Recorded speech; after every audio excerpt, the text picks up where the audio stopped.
Hello guys, welcome back to my channel fin talk Gyan. आज मैं एक कहानी सुनाऊंगा और लास्ट में आपको बताना है कि कहानी में आप अपने रियल लाइफ में किस प्रकार का किरदार निभाना चाहोगे। ये कहानी को आप बिना स्किप किए हुए अंतिम लास्ट तक सुनना। कहानी को मैं शुरू करता हूँ। यहाँ पे दो दोस्तों की कहानी है। एक का नाम है बाबूलाल और दूसरे का नाम है लल्लू लाल। ये कहानी हमें बताती है कि आज की छोटी सी बचत कल को कितना बड़ा सहारा बन सकती है। यहाँ पे बाबूलाल और लल्लू लाल दोनों के अलग अलग रास्ते हैं। बाबूलाल और लल्लू लाल की कहानी एक छोटे से शहर में दो दोस्त रहते थे। दोनों ने अपनी 20 साल की उम्र में नौकरी शुरू की। जब वो अपने 20s में थे तो उन्होंने एक जॉब स्टार्ट किया। हर किसी की जॉब 20, 22, 25, 28 में लग जाती है, राइट। 20 में जॉब लग गई, नौकरी लग गई। लेकिन उनकी सोच और आदतों ने उनके भविष्य को दो अलग अलग रास्तों पर मोड़ दिया। बाबूलाल 25,000 का महीना कमाता था और लल्लू लाल 15,000 की महीना। हम सभी के लाइफ में ऐसा देखने को मिलता है कि लोग सामने वाला कुछ और अमाउंट कमा रहा होता है और हम कुछ और कमा रहे होते हैं। तो यहाँ पे एक 25,000 कमा रहा है, दूसरा 15,000। बाबूलाल की तनख्वाह वही 25,000 थी। अच्छी कमाई होने के बावजूद उसे कुछ बुरी आदतें लग गई। वह रोज़ाना, अब बुरी आदतें क्या क्या हैं वो वहाँ पे बताता हूँ। वह रोज़ाना गुटखा, सिगरेट और शराब जैसी चीज़ों पर लगभग 100 रुपये खर्च कर देता था। देखने में 100 रुपये बहुत कम लगते थे, लेकिन महीने के अंत तक यह 3,000 हो जाते थे। बाबूलाल ने कभी हिसाब नहीं लगाया कि जिस पैसे को वह धुएं में उड़ा रहा है उसकी कीमत क्या है। जब वह 50 साल का हुआ, मतलब 20s में नौकरी स्टार्ट किया और 50वें साल 30 साल बाद, तो उसने पाया कि उन खर्चों का कोई रिटर्न उसे नहीं मिला, कोई मुनाफा नहीं था। उसके हाथ में सिर्फ क्या था? खराब सेहत और खाली बैंक बैलेंस बचा, राइट। बहुत सारे लोग बाबूलाल जी के रास्ते पे चल रहे होते हैं और आज जो वो खर्च कर रहे हैं, फ्यूचर के बारे में उनको कोई केयर नहीं होता। जो जीना है आज जीना है, कल का क्या करना है, कल को कल देखा जाएगा। अब यहाँ पे लल्लू लाल जी क्या करते हैं उसके ऊपर हम बता रहे हैं कहानी। छोटी बचत बड़ा भविष्य। दूसरी तरफ लल्लू लाल की तनख्वाह सिर्फ 15,000 थी।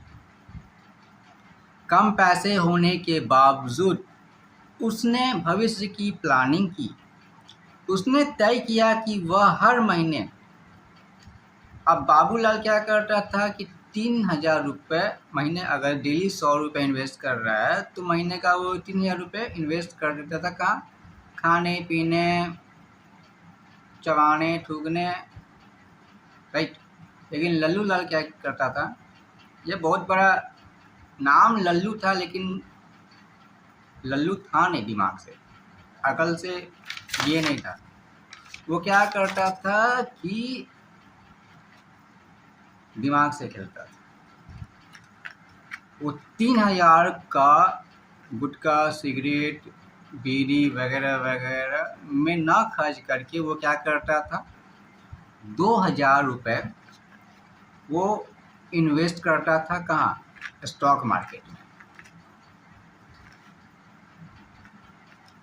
1,000 स्टॉक मार्केट में, 1,000 यूएस मार्केट में, राइट। और 1,000 वो करता था SIP, म्यूचुअल फंड में। SIP म्यूचुअल फंड सही है, वो प्रचार आता है ना, जहाँ पे बहुत सारे सचिन और MS का जो प्रचार आता है, फिर सचिन, रोहित और MS का प्रचार आता है, म्यूचुअल फंड सही है। लेकिन वहाँ पे एक डिस्क्लेमर लिखा होता है कि निवेश करने से पहले रिसर्च करें, डॉक्यूमेंट्स पढ़ें, अच्छे फाइनेंशियल एडवाइज़र से सलाह लें कोई भी निवेश करने से पहले, राइट।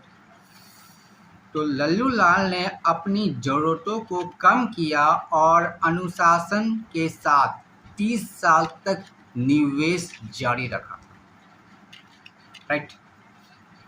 बाबूलाल क्या था, 30 साल मतलब अपने 20s से लेके अपने 50s तक 30 साल ईमानदारी से गुटखा खाता था, सिगरेट पीता था, नशा करता था, ड्रिंक पीता था और सारा चीज़ करता था। 3,000 रुपया उड़ा देता था हर महीने।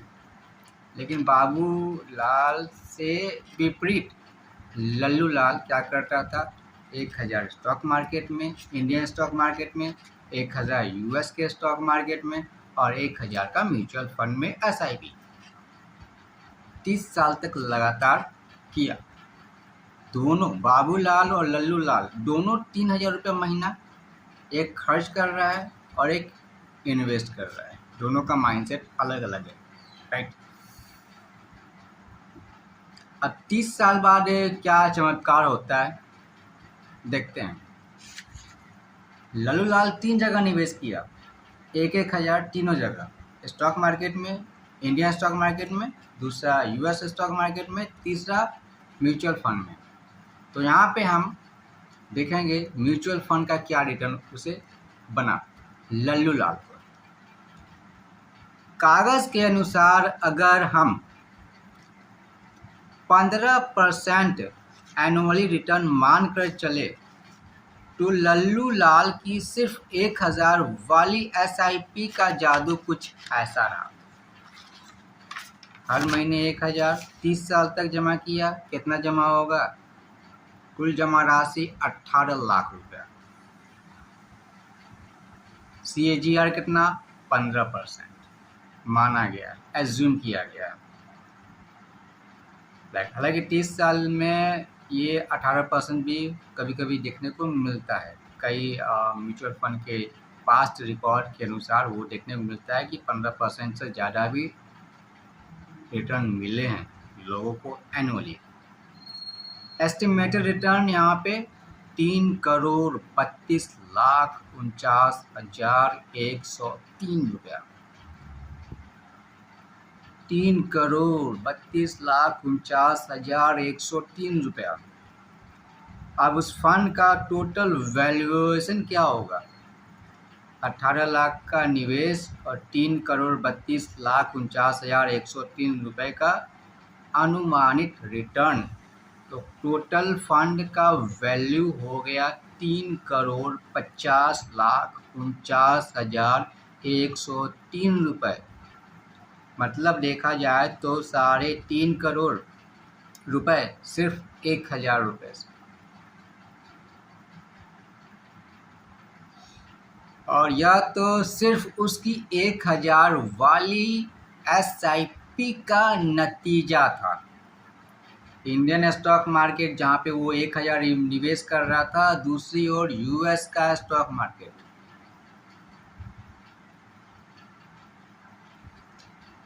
दो अन्य जगह जहाँ पे 1,000 इंडियन स्टॉक मार्केट में 1,000, यूएस स्टॉक मार्केट में 1,000 का वो निवेश कर रहा था। उसका रिटर्न तो यहाँ पे हमने कैलकुलेट ही नहीं किया है। लल्लू लाल ने जो स्टॉक मार्केट में 2000 रुपये मंथली निवेश किया, उसका रिटर्न तो इससे कहीं ज़्यादा हुआ होगा ना। सिर्फ 1000 का 3,50,00,000 हो गया, 3.5 करोड़ रुपये। तो सोच के देखो यूएस स्टॉक मार्केट का रिटर्न और इंडियन स्टॉक मार्केट का रिटर्न कितना हुआ होगा।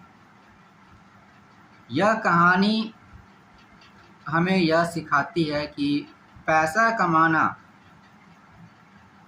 जितना जरूरी है, उससे सही जगह लगाना उससे भी ज़्यादा जरूरी है।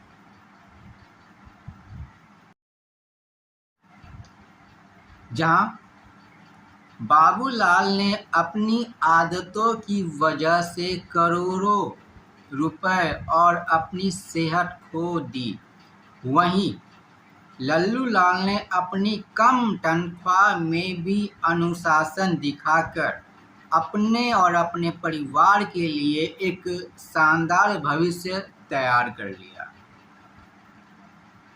सोचिएगा, आप बाबूलाल के रास्ते पे चलना पसंद करेंगे या लल्लू लाल? बाबूलाल कहना यार कि बहुत बहुत बड़ा बाबू होगा, लेकिन लल्लू लाल।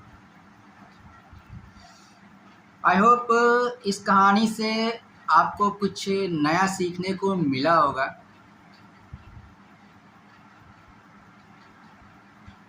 और कुछ नया सीखने को मिला होगा तो आप हमारे इस यूट्यूब चैनल को, जो कि फिनटॉक ज्ञान यूट्यूब चैनल है, चैनल को सब्सक्राइब कर लीजिए, बेल आइकन प्रेस कर लीजिए और फाइनेंस से रिलेटेड वीडियोस जो कि एजुकेशनल एंड इंफॉर्मेशनल पर्पस के तहत मैं बनाता हूं, तो यहां से आप नॉलेज गेन कर सकते हैं विदाउट एनी कॉस्ट। आप आई थिंक आपने इस कहानी को एंजॉय किया होगा और बहुत ज़्यादा कुछ आपने सीखा होगा। कोई अगर ज़्यादा कमा रहा है, कोई अगर कम कमा रहा है, डजेंट मैटर, लेकिन आप जो कमा रहे हैं उसमें आप उस पैसे का यूज़ किस तरीके से करते हो वो आपके ऊपर डिपेंड करता है। आप दिखावा करके उस पैसे को वेस्ट करने में लगे हो या एक डिसिप्लिन के साथ, एक गुड पेशेंस के साथ, एक सेल्फ कॉन्फिडेंस के साथ उस पैसे का कहाँ यूटिलाइज करना है, ये आप कभी सोचिएगा। अकेले में ज़्यादा सोच सकते हो, आईना के सामने खुद में के जहाँ भी हो आप सोच सकते हो, उसके बारे में आप सोच विचार कर सकते हो कि अगर मैं ये निवेश कर रहा हूँ, इन्वेस्ट कर रहा हूँ या कुछ भी कर रहा हूँ, उसका क्या रिज़ल्ट हमें फ्यूचर में देखने को मिलेगा। बहुत सारा ज्ञान हो गया, फिर मिलते हैं अगले वीडियो में। तब तक के लिए थैंक्स फॉर वॉचिंग।